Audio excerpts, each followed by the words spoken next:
E hoje eu vejo na internet muitas pessoas, tipo assim, ou é 8 ou 80, não sei se tu percebe isso daí. Ou a pessoa fala, você tem que cortar o cafezinho, você tem que cortar isso, cortar aquilo, cortar.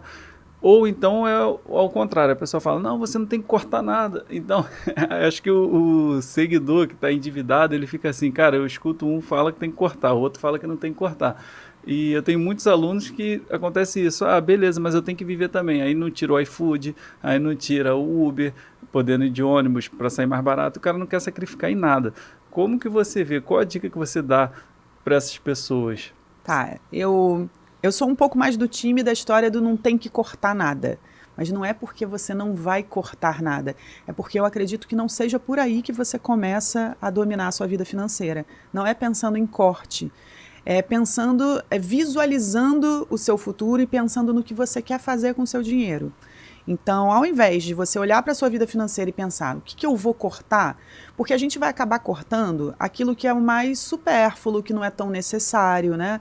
E essas coisas normalmente são as coisas que a gente gosta, o lazer, sei lá, a academia, a terapia, a yoga, corta aquilo que parece supérfluo, mas que é justamente o nosso prazer, né? O aproveitar a Sim. vida. E dinheiro tá aí para isso, para a gente aproveitar a vida.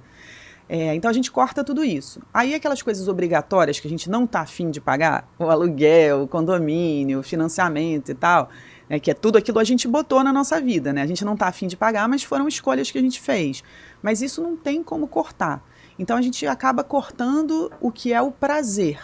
Aí fica só com cara de sacrifício. Sim. E aí não tem o que eu estava falando agora há pouco, que é a visualização de por quanto tempo o sacrifício. Porque aí começar a vida financeira, começar a organização da vida financeira pensando em cortar, parece que você está trazendo para a sua vida financeira o sacrifício de forma permanente. É O que eu verdade. preciso é cortar, vamos cortar, essa é a minha vida. E não é isso. Eu acho que vai ter um momento em que vai ser preciso eliminar algumas coisas, negociar algumas coisas, trocar algumas coisas talvez por outra mais barato, mas para eu chegar nessa estratégia, no que é preciso fazer, eu preciso ter um olhar direcionando o meu dinheiro. Então, eu falo da fotografia financeira. É uma adaptação do que as pessoas chamam de orçamento doméstico. Ela tem uma visão diferente. Por que eu chamo de fotografia? Meu pai é fotógrafo. Percebe-se que a grande influência do meu pai na minha vida financeira. Então, meu pai é fotógrafo e eu lembro bem quando eu era criança que ele me mostrava assim, sabe aquelas fotos de Fórmula 1 quando o carro passa e ele fica até meio borrado, Sim. né? Porque ele passa numa velocidade tão grande, dependendo de como o fotógrafo faz a foto, você nem captura o carro, ele fica aquele borrão. Mas tem algumas fotos em que a gente vê o carro paradinho e que as coisas atrás é que estão se movimentando. Então isso é uma técnica de fotografia. E eu lembro que eu fiquei com essa imagem na cabeça e que às vezes eu tinha uma sensação que a nossa vida financeira é tipo um carro de Fórmula 1. A gente não consegue parar, é sempre aquele borrão, aquela confusão. Né? Como é que eu paro esse carro para falar, parei, vamos lá, vamos organizar? A gente não consegue. E aí eu lembrei disso, assim, poxa, tinha aquela fotografia que meu pai conseguia congelar as coisas que eram super rápidas, né? Então, como é que a gente congela a nossa vida financeira? Então, eu criei essa ideia da fotografia financeira. Imagina que você fosse tirar uma foto de como você usa o seu dinheiro todo mês. Se eu agora, a gente está gravando, enfim, num dia meados do mês aqui, mas se hoje fosse o dia 1º, antes do seu dinheiro entrar na sua vida, ou mesmo que você seja empreendedor, seja autônomo, eu sei que de repente o dinheiro entra pingado, mas imagina o quanto talvez entrasse todo mês, vamos supor que é R$3.000, como que você distribuiria esses R$3.000? Imagina que tem potes ou caixinhas aqui em cima dessa mesa. Você vai pegar uma fita crepe, sabe quando a gente cola a fita crepe e escreve assim para criança, né? para dar um nome assim para aquele potezinho? Uhum. Então, vamos fazer uma lista das coisas que a gente usa o nosso dinheiro, né? Então, o que eu uso o meu dinheiro? Eu uso com aluguel, com condomínio, com luz, com gás, beleza. Escreve na fita crepe, cola nesse potezinho. Estamos aqui com os potezinhos da minha vida. Vamos imaginar agora que esse dinheiro que ainda vai entrar, finge que ele já está na minha mão e que eu vou distribuir entre os potes. Tá?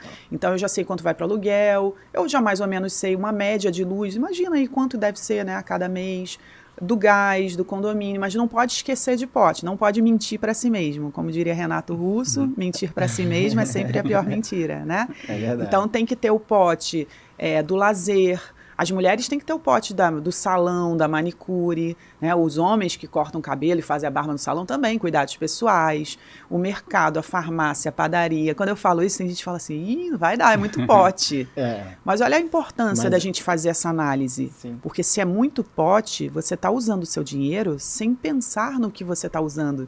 E agora você está preferindo fechar os olhos. Ih, quero nem ver muito pote. Mas essa é sua vida, você tem que ver. Tem né? que encarar, né? De frente. Tem que encarar. E aí, o que é a fotografia financeira? Imagina que você tire uma foto de tudo isso montadinho na sua frente. O que aparece nessa foto? Talvez essa foto revele que tem muito mais pote para pouco dinheiro que entra. Talvez essa fotografia revele, tem gente que faz e pensa assim, ué, mas o meu dinheiro daria para todos esses potes, por que eu estou tão endividada então? Né? Então essa fotografia às vezes revela algumas coisas, revela que talvez você não esteja refletindo sobre o seu dinheiro e que o seu dinheiro seria o suficiente para você fazer as coisas que você quer, mas você está gastando tão assim aleatoriamente, sem pensar antes, às vezes para agradar os outros, às vezes para impressionar os outros que teu dinheiro está indo embora. Quando essa fotografia se revela que tem muitos potes, sua vida está precisando ser repensada.